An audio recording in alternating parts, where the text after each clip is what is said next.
nyo kami. Sino? 1968, 69, dito na kami. Wala pa kasi bayad.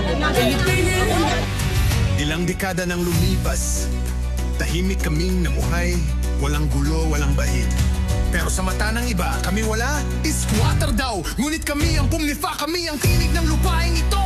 Kami ang pumnifa, mula poblasyon Gia, maapat na taon na dito kami nakataya sa likod ng munisipyo. Tahimik ang galaw, pero kami tinatawag na parang walang dangal. Squatter yan ang bansag, pero di yan ang katotohanan. May tahanan kami rito, may puso at kasaysayan. Hindi kami pasanin, kami may ambag sa komunidad na kahit kailan di namin nilabag. Taurin kami, may pangarap at panaginip, may dangal, may pamilya, wag nyo kaming ipitin. Sa bawat hakbang, bigit ang pag-asa, karapatan lang ang aming ipinaglalaban sana. Dinggin ang aming tinig, hindi kami humihingi ng higit. Karapatan lang maging ligtas sa lupang aming kinagisnan. Dinggin, katarungan ang sigaw, hindi limos ang nais, kundi pagkilala ngayon kami bahagi ng bayan. May boses, may laban, bawat pader, haligi puno ng sakripisyo. Luhang dumaloy di lang basta kwento, mga bata rito lumaki na may takot na baka bukas mapalaya sa sariling bakod. Gusto lang namin katiyakan at respeto, isang tahanang legal di lang pang eksena sa memo. Tahimik kaming lumaban, hindi palaban, pero pag tinulak kami rin ay tatayong matatag. Hindi kami sagabal sa pagunlad ng bayan, kami kasama, hindi dapat kalaban.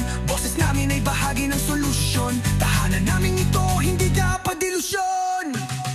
Dinggin ang aming tinig, hindi kami humihingi ng higit. Karapatan lang maging ligtas sa lupang aming kinagisnan. Dinggin, katarungan ang sigaw, hindi limos ang nais, kundi pagkilala ngayon kami bahagi ng bayan. May boses, may laban, hindi kami magpapasindak kahit gaano kahirap.